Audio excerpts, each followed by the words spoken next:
Некои од историчарите земаат, да кажеме, националистички позиции и велат дека ова е востание на македонскиот народ. Бугарските историчари велат дека ова е бугарско востание.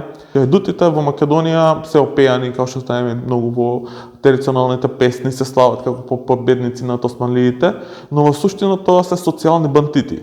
Неголемиот интерес, значи, на сите големи сили во Европа е кој ќе стигне до Солун. Голем дел од тие руски, појачки, полски доброволци што доаѓаат, да кажеме, тие учествуваат на сите востанија, учествуваат и во Српско-османлиската војна 1876 година, освојуваат и во Руско-турската војна и после се префрлуваат и, да кажеме, на крстенското востание. Сите тие доаѓаат, да кажеме, со таа намера, значи се борат за пансловенската идеја. Само интервенцијата на Русија фактички ја пасува Србија од тоа повторно да биде освоена од Османлиската империја. И тука започнуваат сите калкулации. Во истиот момент доаѓа и до едно востание на бугарите, така нареченото априлско востание.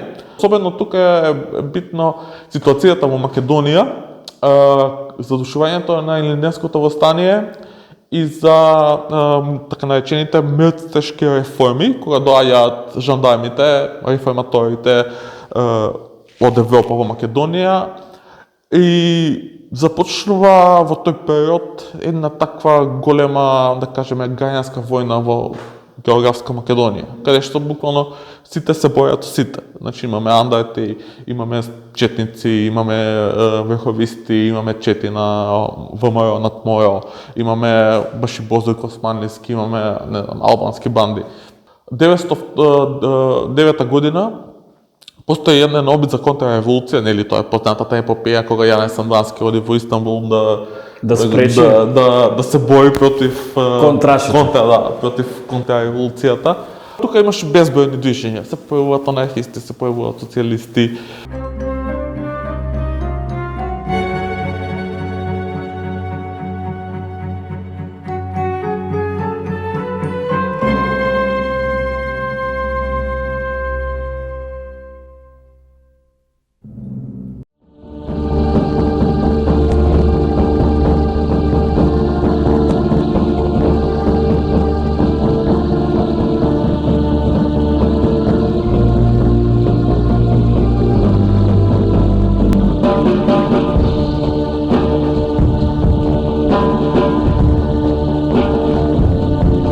Почитувани гледачи, здраво, јас сум Џејлан Велију, а вие гледате Д-програма, односно серијал на историски теми кои што се значајни за народите на Балканот. Денес се наоѓаме во Пчиња, односно во инфоцентарот во селото Пчиња, каде што во 1943 година се чувала бугарската архива, односно архивата на бугарската окупациона држава, која што архива ја запалиле во 43-та во септември месец, мислам, партизаните. Денес тука ќе зборуваме со другарот Стефан Илиевски, историчар, здраво Стефан, чија што специјалност е 19-тиот век, односно националното будење на овие простори, да речеме, и другарот Зоран Василевски, кој што е ентузијаст во историските науки. Здраво. Здраво, другари. Општата тема на денешната дискусија ќе биде источната криза или пак, да речеме, младотурската револуција.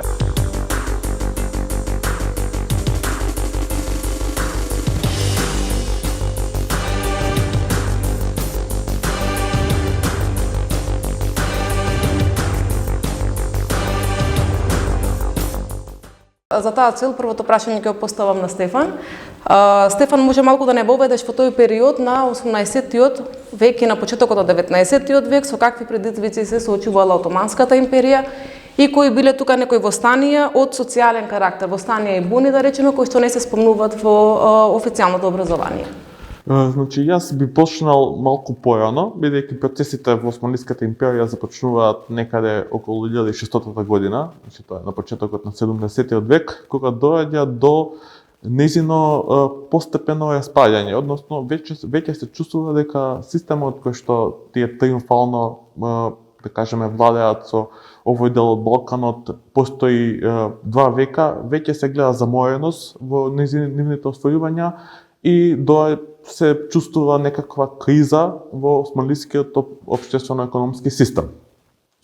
До што доаѓа до оваа криза? Значи, да кажеме, до 1600 година Османлиската империја е во налет, односно се уште освојува низ Европа, стигнува до Виена во 1529 година. Сулеман Величествениот за прв пат ја обсадува Виена, цела Унгарија е покорена со битката на Мохаќ. И тоа е максимумот што османлиите успеваат да го освојат во, да кажеме, тој дел на Централна Европа.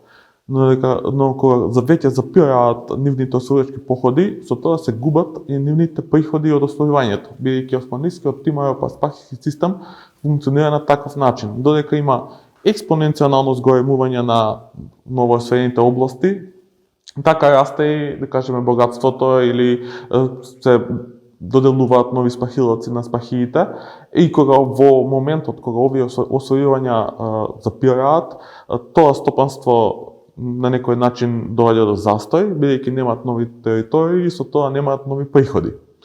На ова стаја се додаде и тоа дека започнуваат и првите големи порази на османлиската војска, како и се зголемува бројот на неспособни султани кои што не се заинтересирани веќе за освојување или за стабилизација на состојбата, туку им е битен нивниот комфорт. И во овој период на некој начин започнуваат и да се појавуваат контурите на така нареченото источно прашање. Што е источно прашање? Значи, тоа е дипломатски термин што се однесува на, да кажеме, кога започнува да се чувствува опаѓањето на Османлиската империја, започнува да се поставува прашањето што потоа, кој и како треба да ја замени Османлиската империја на престоите на Балканскиот полуостров и на Блискиот исток. Да кажеме, постојат повеќе датуми, повеќе различни историчари, различито зборуваат за тоа кога всушност почнува големата се отвара источното прашање, но тоа, грубо кажано, може да кажеме дека започнува после големата австриско-османлиска војна од 1683 до 1699 година, кога австриската војска излегува како победник заедно со низините полски сојузници, заедно и со Русија, излегува како победник против османлиите. Во овој период, значи, можеме да кажеме дека се одвива и едно од најголемите востанија до тогаш на територијата на Македонија. Тоа е Карпашовото востание. Како што можеме, мислам, се гледа едноставно дека во првите години, додека османлиската власт е прилично стабилна и сигурна, не постојат никакви востанија од голем обем. Да кажеме, Карпашовото востание, можеби заедно со едно востание во Срем и во Чиправец во Бугарија, е едно од востанијата со најголем обем после 2 века фактички од востанието на Скендербег. Но и ова востание постојат повеќе толкувања за тоа каква е неговата суштина. Да, карактерот кој е. Дали сите востанија тука биле пример за национално ослободување или го содржали тој да кажам, социјален-економски момент? Колку било тоа вклучено? Како што кажав, постојат повеќе толкувања на оваа тема. Некои од историчарите земаат, да кажеме, националистички позиции и велат дека ова е востание на македонскиот народ. Бугарските историчари велат дека ова е бугарско востание. Но јас стојам повеќе на тезата на познатиот марксистички историчар Хобсбаум, Ерик Хобсбаум, кој за него ова востание е востание од социјален тип. Тоа значи, кога доаѓа до австриската војска, кога освојува Ниш, навлегува на Косово и продава во Македонија, всушност се создава една тампон зона во тој период, значи зборуваме за големата австро-османлиска војна од крајот на 17 век, доаѓа до една тампон зона што е всушност ничија земја. Тука не постои конкретна власт ни на османлиите, ниту на австриците.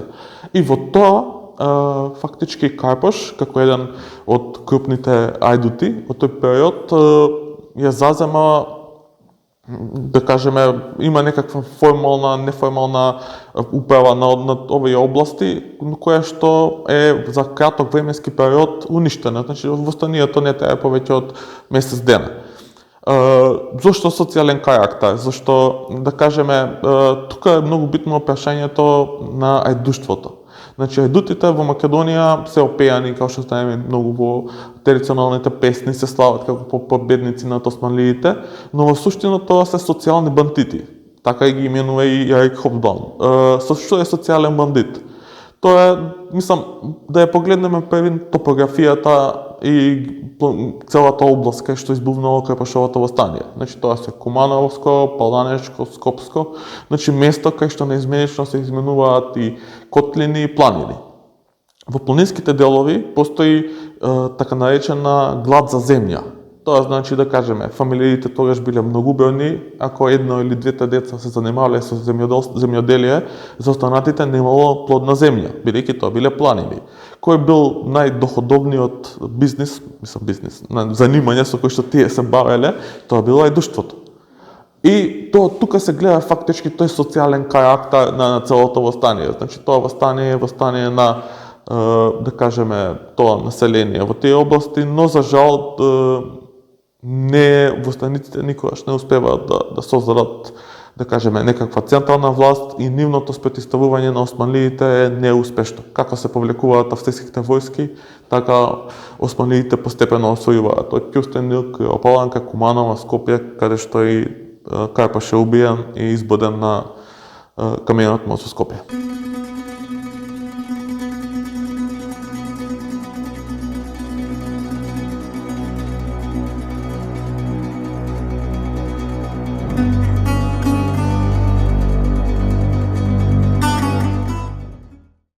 Сега за ајдуштвото, што точно значи ајдуштвото? Може малку на реченица две? Ајдуштвото, како што објаснив, значи тоа е типично, не е само да кажеме типично само за Македонија, тоа е типично за целиот Балкански полуостров и за целиот Медитеран. Како што кажав, во земјите, тоест во областите каде што постои глад за земја, а се на богатите трговски патишта. Тоа е многу доходовен начин на кој што тие успеваат да дојдат да кажеме до некои приходи. И интересното е тоа што и овие ајдуци всушност некогаш биле и во служба на османлиската власт.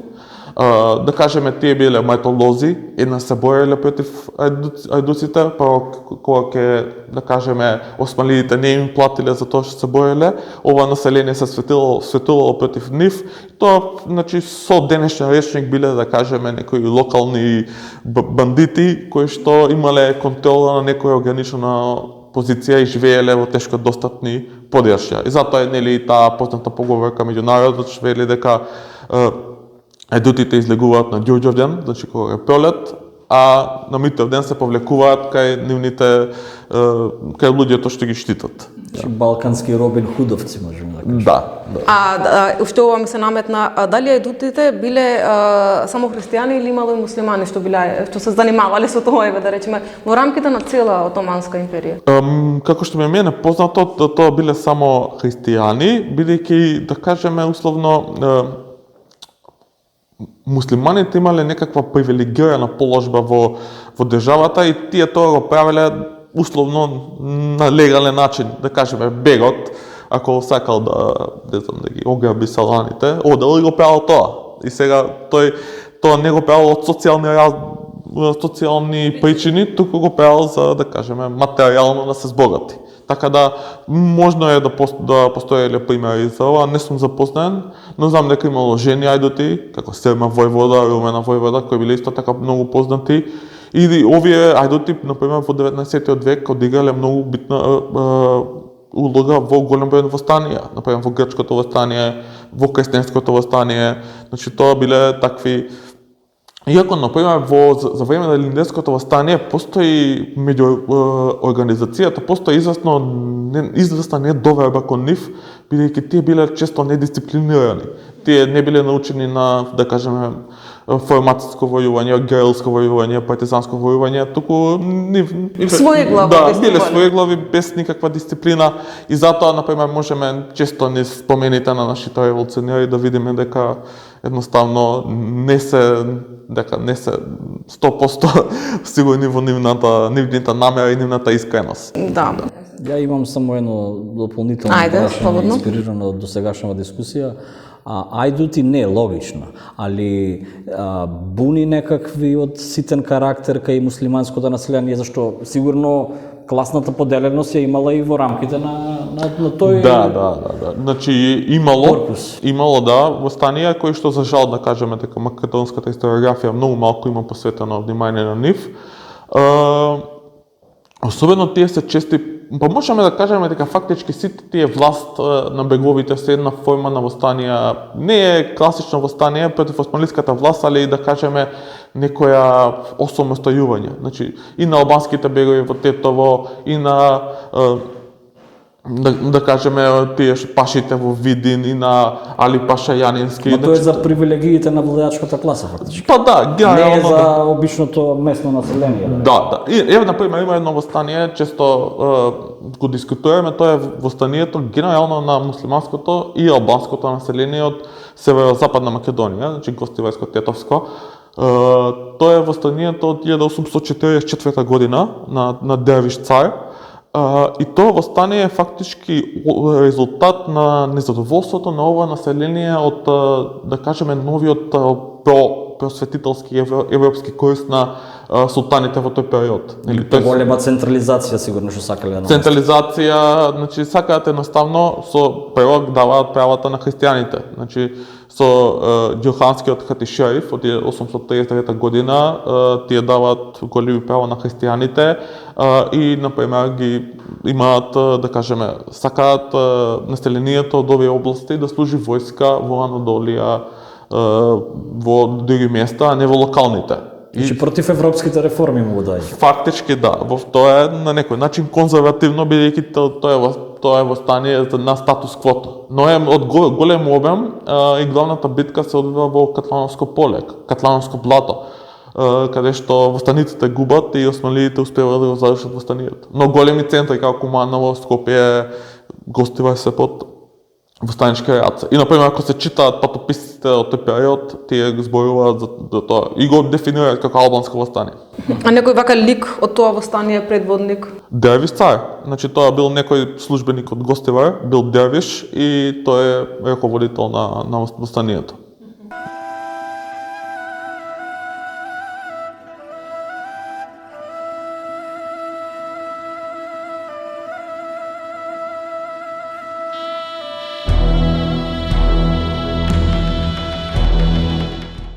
Па, Стефан, сега да продолжиме за во 19-тиот век, односно геополитички, кои биле интересите на европските империалисти за, да кажем, Османлиската империја и распаѓањето, какви планови тука се кроеле меѓу европските империалисти и кнежеството што веќе биле оформени на овие простори? Мислам, кога се измислило вака најпросто и најобично, најголемиот интерес, значи на сите големи сили во Европа е кој ќе стигне до Солун.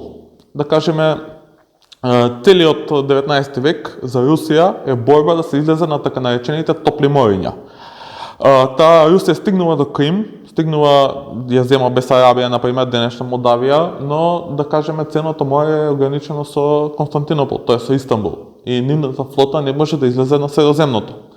Така да целта на руската политика е да излезе на Егејското море, односно на Солун. Иста цел имаат, да кажеме, и Хабсбуршката империја, а подоцна Австро-Унгарија, кога ќе дојде до промена на името, бидејќи и таа, кога се гледа незината геополитика, незиниот, да кажеме, излез на Средоземјето е во многу нешта попречен од формирањето на Италија како обединета држава. Таа се формира на 70-тите години на 19-тиот век. Значи, целта и на Австро-Унгарија е исто така да излезе на Солун. Значи, таа политика нејзина, фактички тоа е германска политика пресликана преку Австро-Унгарија, тоа е политиката на Драх на Хостен, продор кон исток. И ако се гледа историски, тоа е и главната цел зашто Австро-Унгарија ја окупира, а после ја анексира Босна и Херцеговина. Значи, тие креат планови да го освојат Санџак, Косово, Албанија, Македонија, мислам збориме за географска Македонија и на крај да стигнат до, да кажеме, бисерот на Средоземнието, на Егејското море, Солун. Политиката на Англија е спротивна на сите овие. Таа не сака никој да има доминација на Средоземнието освен неа. Таа, бидејќи за неа, особено по изградбата на Суетскиот канал, 1869 година, таа по секоја цена сака да го зачува Средоземното море за нејзините бродови, бидејќи тоа е најблискиот пат до Индија, до нејзините колонии. И сега веќе тука може да се отсета целата геополитика за тоа што представува проблемот на Балканот, од каде доаѓаат голем дел на проблемите и да кажеме зошто е толку тоа заплеткано, така наречено источно прашање.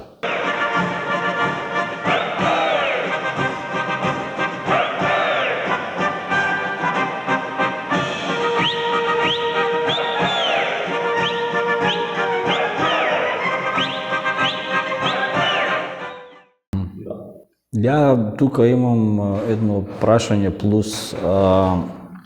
Го спомна Карпошовото и сега како што навлеговме во 19 век, мораме да ги спомнеме, нели, Разловечкото и Кресненското востание. Сега како што те слушам во врска со влијанијата на големите сили, еве конкретно на Русија, сега веќе добива логика учеството на атаманот или козак, нели, атаман е како титула на козаштвото, Адам Калмиков и уште еден пољак имаше Војткевич или како беше. Од друга, сега малце сакам да се вратиме сосем кратко, ако не ни е тоа тема, на овој спор со Македонија, Бугарија, што е нели слично. Значи, како гледаш дека македонската историографија го цени тоа востание, пошто осеќам некоја си намера во последните 20 години да се издигне Кресненското востание на пиедестал еднаков како на Илинденското, нели, со тие некои нови документи што излегоа и слично, а од друга страна гледаме дека панславизмот на некој начин се форсира преку тие востанија. Целата поента на тоа, да мислам убаво кажа на крајот, е тоа што 60-тите години на овие простори, да кажеме јужнословенски, значи не југословенски, доаѓа до израз, да кажеме, три идејни строења. Едното е највака просторно, тоа е панславизмот, што е промовирано од Москва, тоест од Санкт Петербург.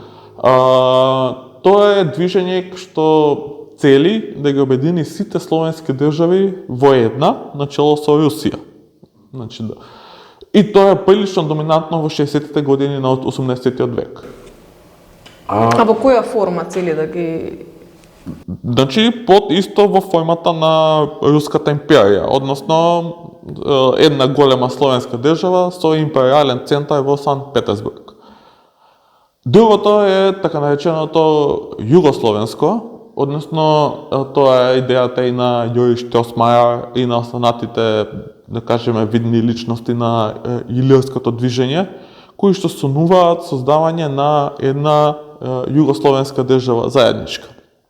И третиот идеен тек во тој период е така наречениот австрославизам, а тоа значи создавање на форма на држава што би ја на некој начин надополнила Австро-Унгарија со тоа што и словенскиот елемент таму би бил, да кажеме, фактор на еднакво ниво како со доминантните два народа, австријскиот и унгарскиот. Сега, голем дел од тие руски, појачки, полски доброволци што доаѓаат, да кажеме, тие учествуваат на сите востанија, учествуваат и во Српско-османлиската војна 1876 година, освојуваат и во Руско-турската војна и после се префрлуваат и, да кажеме, на Кресненското востание.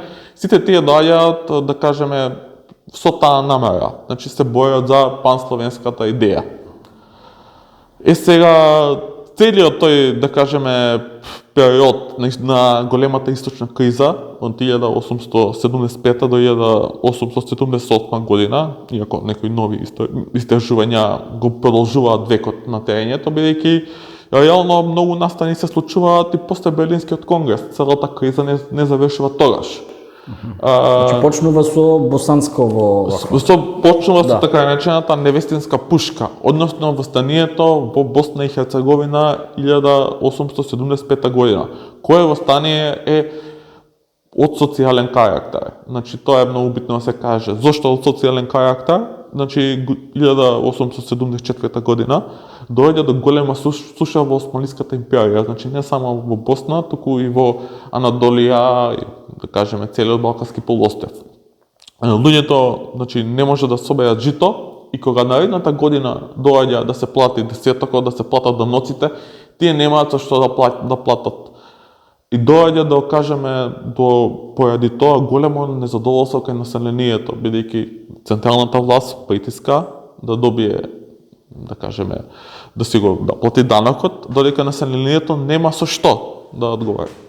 А Босна и Херцеговина е географијата е таква да овозможува феноменални услови за партизанско војување, да се гледа и од Втората светска војна и за герилско војување. И османливите имаат многу големи проблеми да ги совладат. А плюс на тоа, таа се наоѓа и на самата граница со Австро-Унгарија. Значи, востаниците слободно се преминуваат во Австрија, се враќаат во османливите и задаваат големи проблеми. А тука веќе е и Црна Гора, која што е де факто независна држава. Значи, иако се уште не е прогласена нејзината независност. И тука, значи, ова восстание буди големи националистички чувства во Србија. Значи, тоа се демонстрации, тоа се протести да им помогнеме на нашите браќа во преку Дрина, во Босна, во Херцеговина. И Србија, значи, е на княжеството Србија во тој момент е под многу голем притисок да влезе во војната. И тоа и се случува. Значи, таа влегува на следната 1876 година и ги напаѓа османлиите, но е жестоко поразена и само интервенцијата на Русија фактички ја спасува Србија од тоа повторно да биде освоена од Османлиската империја. И тука започнуваат сите калкулации. Во истиот момент доаѓа и до едно восстание на бугарите, така нареченото априлско восстание, кое што се случуваат неколку масакри, од кои што најпозната е масакрот кај селото Батак, каде што баш е Бозукот масакрира некој христијанско население во тоа село. И тоа можеби никој не би го ни забележил да не се политичките борби во Велика Британија помеѓу двајца многу големи личности во тој период. Едниот е Гледстон, другиот е Дизраели.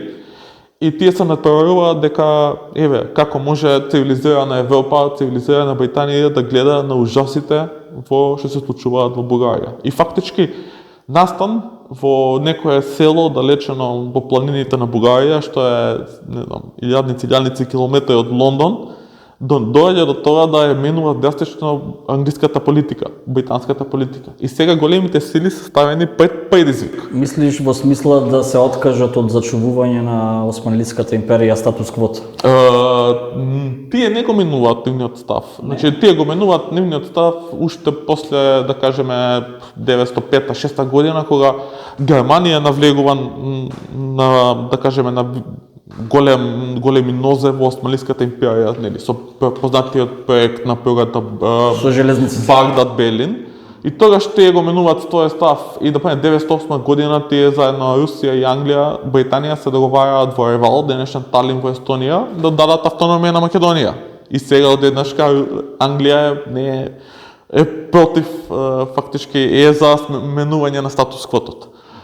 Но да се наветам, ова криза во Англија создава, значи тогаш премиер е Дизраели и му дава на некој начин притисок да мора Англија некако да действува. И тие се обидуваат, има една конференција, Цариградска конференција, која што и тука и целата англиска политика е многу конфузна, зашто има некои, да кажеме, делуваат амбасадорот во Цариград, делува различито од претеникот на британската крона. И например, таа цела криза, таа цела конференција е минирана со тоа што османлиите за прв пат тогаш прогласуваат устав. и прогласуваат фактички парламентарна монархија. Но Русија е незадоволна од тоа и затоа интервенира и познато, мислам, фактички со победата над османлиите, таа стигнува скоро до Истанбул. Се склучува така нареченото Одринско примирје, а подоцна и така наречениот Санстафански мир, што никогаш во пракса не е. Тој е прелиминарен мир, никогаш во пракса не е реализиран, никогаш руските војски немаат стапнато, да кажеме, на територијата на Македонија, иако Санстафанска Бугарија ја вклучувала, тоа било, да кажеме, политика на Русија да во иднина, бидејќи таа била свесна дека одлуките не може да ги донесе сама. Ќе мора да ги донесе во, да кажеме, некоја нова голема конференција заедно со останатите големи сили. И тоа било на некој начин монета за ценкање. Ние, нашите барања се тие максималистички, али ние ќе ги намалиме за да го добиеме тоа што го И сакаме. за во наредните децении тука народите конкретно да можат и да се повикуваат на тој сон, нели? Дури и вооружена организација. Да, мотивирана од тоа. иако, значи, уште пред да дојде до тоа, да дојде до руската интервенција, односно до војната, Русија со Австрија-Унгарија потпишува неколку, склучува неколку договори, што фактички се обврзува да не создаде голема словенска држава на Балканот. И таа свесно ја создава, за да потоа, како што кажав, се ценка со тоа. Значи, таа никогаш знае дека никогаш големите се останатите големи сили не би дозволиле. Зашто ако се создаде голема Санстафанска Бугарија, сонот на Австрија-Унгарија да излезе на Солун никогаш нема да биде. Исто и на Англија, ако имаш јака словенска држава на Балканот, ти ќе имаш претендент во Медитеранот на англиската флота.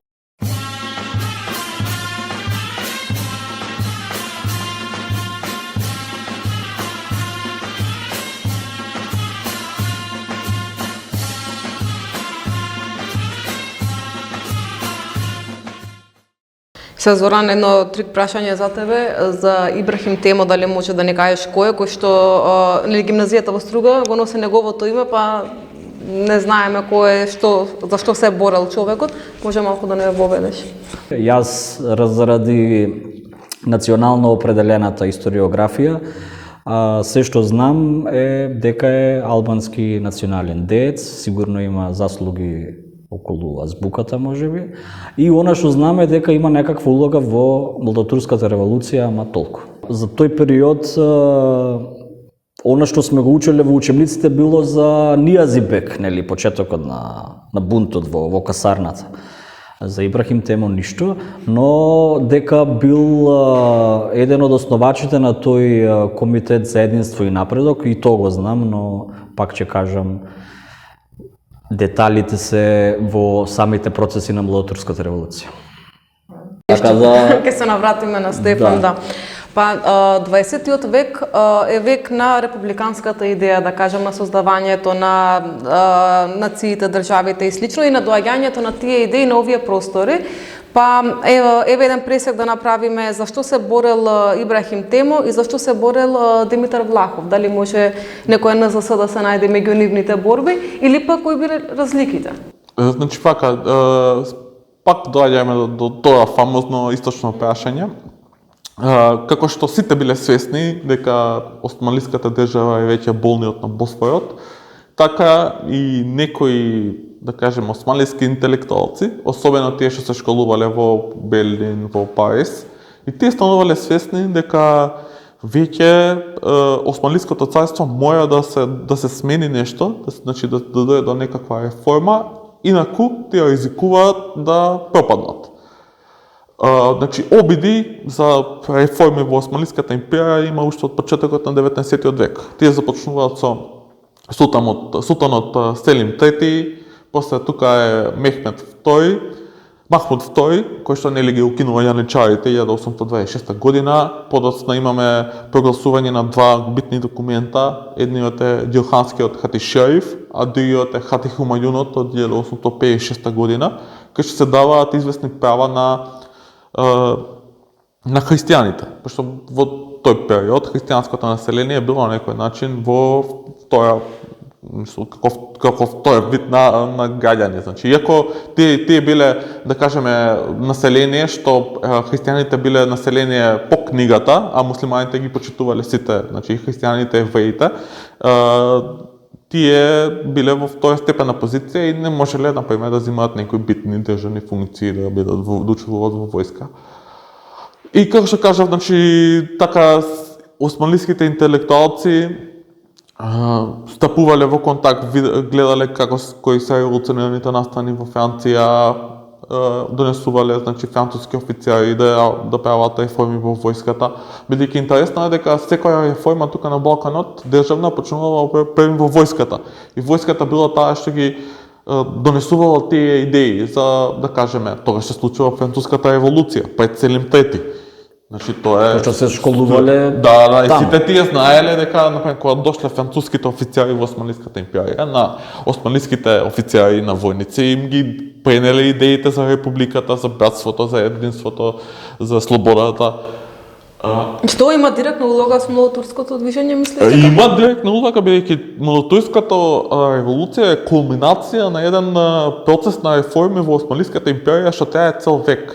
И јас тука спомнав дека султанот Абдулхамид II тактички прогласува устав после крахот на Цариградската конференција 1876 година. 4 децении претходно што се Да, но ова е тактика само.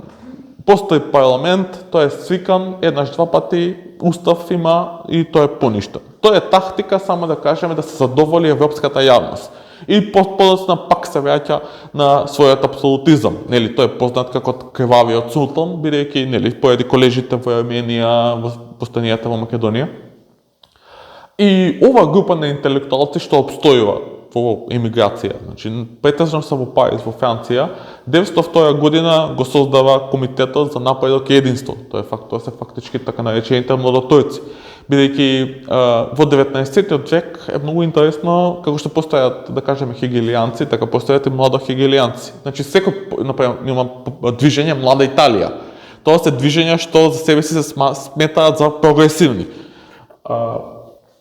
Во смислата на републиканизмот. Да, во републиканизмот. И ова, значи, започнува интензивно да действува. Особено тука е битно ситуацијата во Македонија, задушувањето на Илинденското восстание и за така наречените мртвешки реформи, кога доаѓаат жандармите, реформаторите од Европа во Македонија и започнува во тој период една таква голема, да кажеме, граѓанска војна во географска Македонија, каде што буквално сите се бојат сите. Значи имаме андарти, имаме четници, имаме верховисти, имаме чети на ВМРО, над МОРО, имаме баши Бозојко Османлиски, имаме албански банди. И во гарнизонот во Есен, Ахмет Нијазибек, таму започнува, значи, младотурската револуција 1908 година, како последна надеж со кој што би се спасила Османлиската империја. Таа е успешна и тогаш започнува еден период, иако има една контрареволуција, следната година, 1909 година, кога Абдулхамид, да кажеме, со младотурската револуција во почеток не е тргнат од власт. Тој се уште султан, но неговата власт е ограничена. 1909 година постои еден обид за контрареволуција, нели, тоа е познатата епопеја кога Јане Сандански оди во Истанбул да спречи да се бори против контрашите. Против контрареволуцијата. И тогаш е многу интересен периодот, бидејќи одеднашка во Македонија, од целиот Османлиски Балкан и во Османлиска Македонија доаѓа до плима на нови идеи, нови политички партии и здружувања. Например, една од во Македонија е од началните партиски организации Народна федеративна партија на Јане Сандански, каде што бил Димитар Влахов. Ти биле, например, Влахов бил и учесник во Османлискиот парламент, бил представник. Тука имаш безбројни движења, се појавуваат анархисти, се појавуваат социјалисти, по-конзервативните елементи ги да кажеме, блиски до десницата на ВМРО и ги оформираат така наречените бугарски конституционални клубови.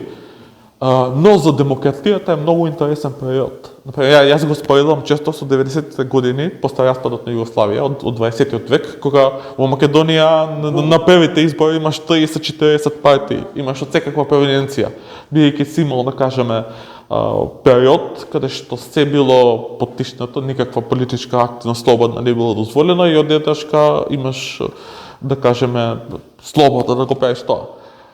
Но за жал овој период не трае многу, бидејќи младотојците всушност гледа дека ова политика на дозвола води кон на тамошна дезинтеграција на државата и се обидуваат да ја централизираат, односно да создадат отоманска нација или османлиска нација. Фактички сите поданици, без разлика дали се муслимани или христијани, да бидат османли. Значи, оние процеси во Западна Европа тука после 2 века, така му даеш. И тие гледаат дека тоа е единствениот начин, но проблемот со тоа е што доцнат, да кажеме, 100 години, бидејќи на Балканот веќе има создадена нации, српската, грчката, бугарската, македонската е во, да кажеме, повидок, во зајодиш, албанската е веќе се оформува, е веќе оформена, така да... Ама и самите во Анадолија, пример, дали сите се сметале за османли и цел народ во Анадолија?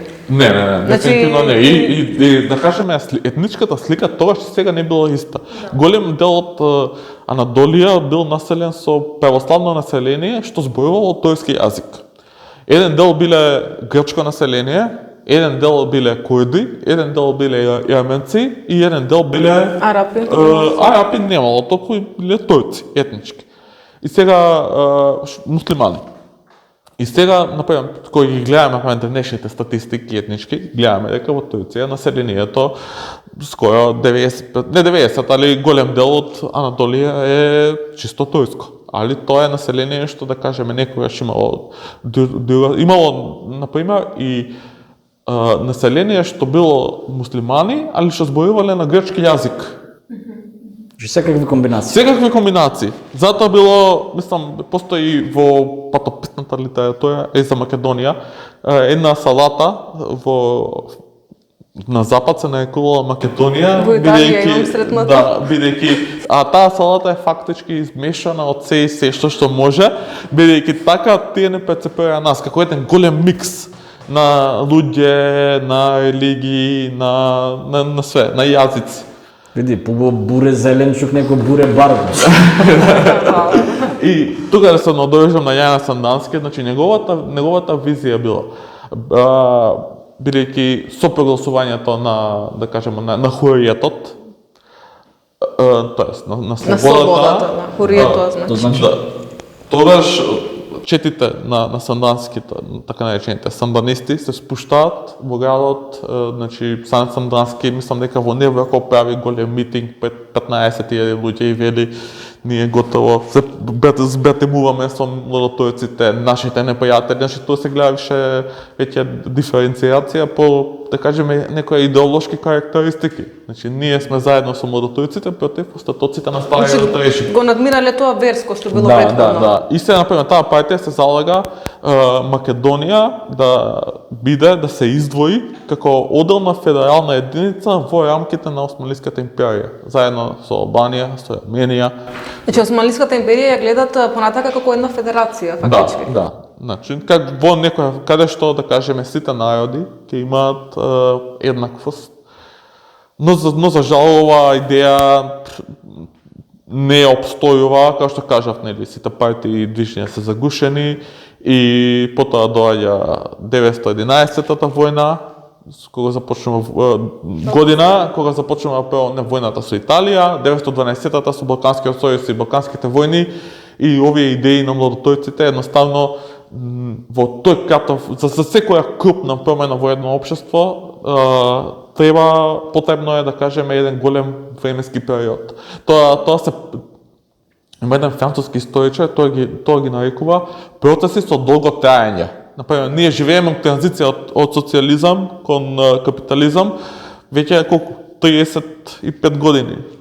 Значи тоа е процес со долго траење. Не можеш идеја што постоела 5 века, каде што султанот е пратеник на Мухамед на земјата, да ја смениш во неколку години и таа да биде општо прифатена во услови кога државата економски ти е веќе пред банкрот, кога имаш агресивни национализми од страна и кога имаш политики на големи сили што во тој период Имат различни интереси. Имаат различни интереси, ама никогаш немаат, да кажеме, им се менуваат зависно од нивните интереси, а не од интересите на Османлиската империја. Значи на крај сакаш да кажеш дека последните децении, пример од Османлиската империја, на некој начин таа империја е алатка во рацете уствари на интересите на европски везени. Затоа и кога ја почнавме емисијата, сакав да го опишам целото, да кажеме, целиот тек историски за тоа како доаѓа до тоа, таа да стане во таква позиција, да дојде. Бидејќи Османлиската држава да сакале да ја уништат, например, русите ќе ја уништиле 1828 година со Одринскиот мир, бидејќи тие стигнуваат до Одрин. Ама таа е чудна, таа сакаат да големите сили да опстои, никогаш не ја прифаќаат за равноправен партнер, ама не им одговара на никого да ја нема. Зашто кој да добие, да ги кажеме, да го освои Балканот, да го добие Солун, тој добива превласт над, да кажеме, тој дел на источниот Медитеран. И тие викаат нека стои, нека биде килова држава, нека биде болена Босна. Македонија, денешна. Да, ама да ги соединува сите овие други територии тука. Значи Да, нека има некаква контрола, само русите да не ја добијат, англичаните да не ја добијат, само австријците да не ја добијат, подоцна и германците стапуваат на сцена, така да тоа е тоа. Целиот 19 век е, да кажеме, котел што вие и се чека моментот кога ќе пукне. Тој пука 1914 година со почетокот на Првата светска војна, бидејќи имаш сили што се стари колонијални сили, како Франција, како Русија, како Англија, имаш нови Германија, Италија, Австрија-Унгарија е, да кажеме, во тој табор, али е германска јазична сфера и сега ти имаш постојано конфликт меѓу нив. Меѓу нови и стари големи. Да, бидејќи имаш, да кажеме, едни што, како беше они тие не дава да се смени поредокот, овие сакаат да се смени, бидејќи се желни. Германија е најголема индустријска сила, веќе е конкурентна 19 век, а нема колонија. Има колонии некои по Африка, ама Танзанија, да, ама Камерун, ама тоа не е тоа. Ја нема Индија. Индија е целиот раскош на Англија се базира на тоа што Индија ја експлоатира од 300 века. И затоа е битен тука каналот Средоземно. Да, и затоа тие даваат затоа и, да кажеме, и македонските комунисти 49 година и заедно со грчките комунисти губат, бидејќи Англија никогаш не дозволува Средоземјето да биде запоседнато од никоја друга сила. И затоа и на Московската конференција помеѓу Сталин и Черчил да зема 90% влијание во Грција за разлика од Сталин. Значи, нив не им е битно, тие ја испуштаат Југославија, тие испуштаат Бугарија, Романија, Албанија, битно е Грција. И затоа низ целиот историски тек Грција е нивен миленик, особено на англичаните. Тие, например, 1862 година доаѓа на некои кризи во грчкото општество. Англија, кога доаѓа вториот крал Георгиос на Грција, за да му ја зајакне полозбата, му ги доделува Јонските острови за џабе, без никаква надокнада, само за да ја зацвести неговата позиција. Јонските острови се тие Левкада, Закинтос, Корфу, Кефалонија. И тие му ги дава, само за да тој има аргумент плюс пред грчката јавност да каже, еве, јас, бидејќи постојат првиот крал Отон е, да кажеме, германски протеже и има многу голем конфликт со грчките елити нови. Да. Значи источната криза можеме да ја наречеме како битката за Солун. На некој начин. Поедноставено да, битката за Солун. И на крај тоа и не само фигуративно, и вистински ќе се случува 912 година, кога буквално еден ден ќе е разликата за тоа која војска ќе стигне прво до Солун, бидејќи се натпреваруваат две војски, грчката и бугарската. Сега во грчката политика има, да кажеме, две опции. Едната опција е на Венизелос, а едната е на фактички наследникот, принцот, мислам дека се викаше Константин. И сега Константин вели: ние треба ние држиме Јанина под опсада. Ако сакаме да ја земеме Јанина и Епир, целта на нашата војска е побрзо да пројдеме на крај Битола, да го пресечеме повлекувањето на османлиските војски, што веќе се поразени од српската војска, и на тој начин да ги уништиме, да уништиме целата западна армија на османлиите. Венизелос вели: остави ја таа работа, иди земи го Солун. Не е битно, ако тоа Јанина уште година дена ќе се мачиме, ќе ги, мислам, онака малце по малце србите нека ја завршат прелјавата работа, ние да го земеме нашиот Бисар. И така грците доаѓаат во градот е напуштен од османлиите и буквално амбасадорите на големите сили клучот на градот им го даваат на грците, иако во исто време, значи, стига и бугарската војска заедно со Сандански. За нив нема клуч. Нема клуч. Добро, со Стефан малку ја начнавме темата за федерација, па Зоран тебе би те допрашала дали може да определиме некој датум од кога датира идејата за социјалистичка федерација на овие простори. Значи едно е Балканска федерација, едно е нели Балканска социјалистичка федерација. Мене ми се падна пак прашање за историчар, али ја како ентузијаст пак ќе го одговорам. Значи морам да признам дека во формалното образование овој поглед на историјата за здружување на балканските народи е некако занемарен. Мислам, ја би рекол воопшто го нема, но по дипломатски би било занемарен. Од она што подоцна, значи, во текот на годините го истражував, ми дојда две информации интересни. Значи, една е ова што го разговаравме по крајот на емисијава за Молдотурската револуција. Таму се спомнува некаде 1910-та, мислам, Османлиска социјалистичка партија. Тоа е само колку што знам на хартија. Значи, тука интелектуалци, социјалисти, речиси од сиве националности на Балканот, меѓу кои грци и турци, значи не само југословенските народи. Тоа е валјда оној последен обид за зачувување на Османлиската империја, ама многу неверојатен. Значи, не можело капиталистички од републикански концепт да помени, не пак ова. А за она што го знаеме ние од историјата, за да речеме понатака како се развива таа идеја, тоа веројатно има врска со